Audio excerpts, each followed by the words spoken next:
Hello, my name is John Yacht. I am a fourth year student at NC State, obviously, and I'm in plant and soil science and economics.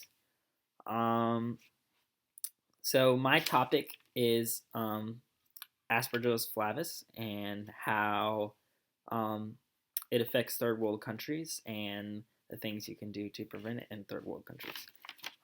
So here, obviously, we try to harvest on time, and we have great methods of drying and mechanically drying and storing our grain in a safe, like controlled climate, and we also have um, pesticides, obviously.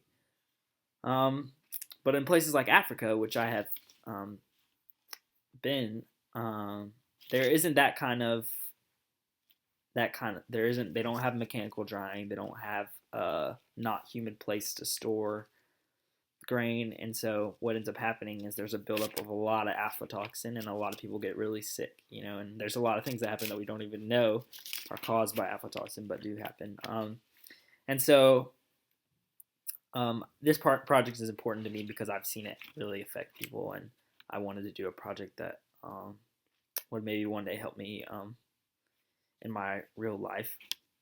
And so I have zero artistic talents, and I'm not very good at welding, and I am not too good at anything, but I can make a cutting board, but that's about it, and carpentry. And so but I can talk in funny voices sometimes. So I decided that I'm gonna do a puppet show, um, and this is gonna be me, and the other one that I made is gonna be one of my best friends in Africa named Usman, and I'm just gonna talk about like some of what I talked about in my written synopsis about strategies to combat Aspergillus flavus in a third world setting, and how it affects Africans, and um, the ways that they try to deal with it and the ways that they understand it, and they just kind of see it normally as like a normal mold, and so they don't see it quite as deleterious as it is. And so anyway, I'm gonna do my best to make the puppet show interesting and informational. So thanks for watching my video.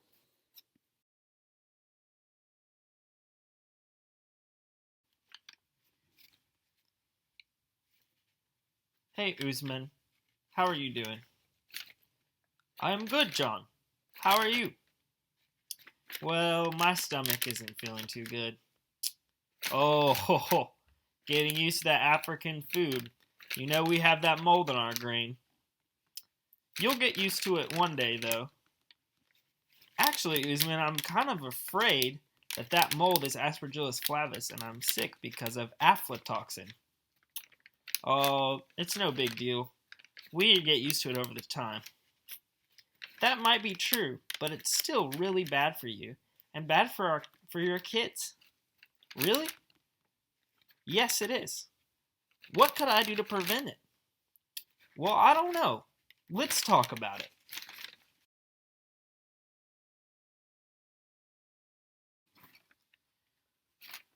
What kind of things cause Aspergillus flavus, John? Well, Uzaman, crop stress is the key during the season. Heat, insect pressure, drought, those can all cause a crop to be susceptible to Aspergillus flavus. Really? It seems like we have those every year. Yeah, that's why it's a problem. Well, can't do much about that yet. I'm just now learning what insecticides are and how to use them, and I won't have access to them for some time. Well, what you can do is you can move up your harvest time. What will that help? Well, the longer you leave it in the field, the more time Aspergillus flavus has to build up. That's how epidemics work. Really? Now that makes sense. A lot of times we have trouble getting it out of the field on time, and the grain that we do get out of the field real late is much worse. Yeah, that would be why. Well, I'll work on doing that this season. Cool.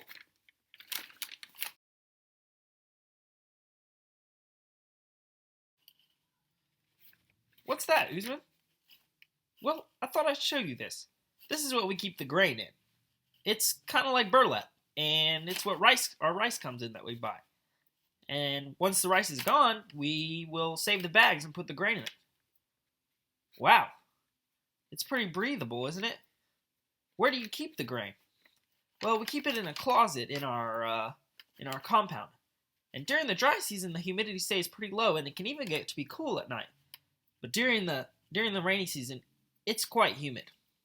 Do you do anything to reduce the humidity? No, we don't. Never thought of anything. Let's think about it. All right.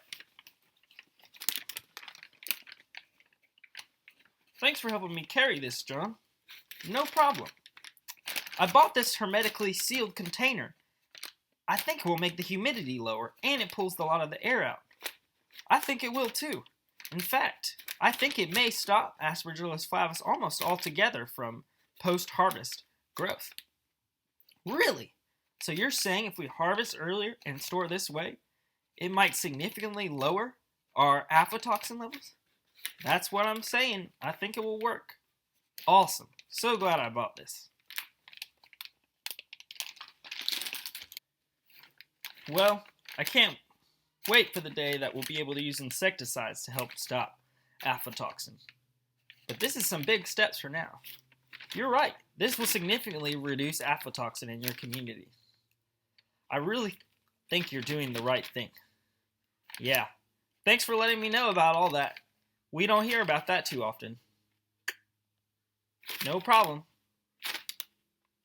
Hope this was helpful. Bye.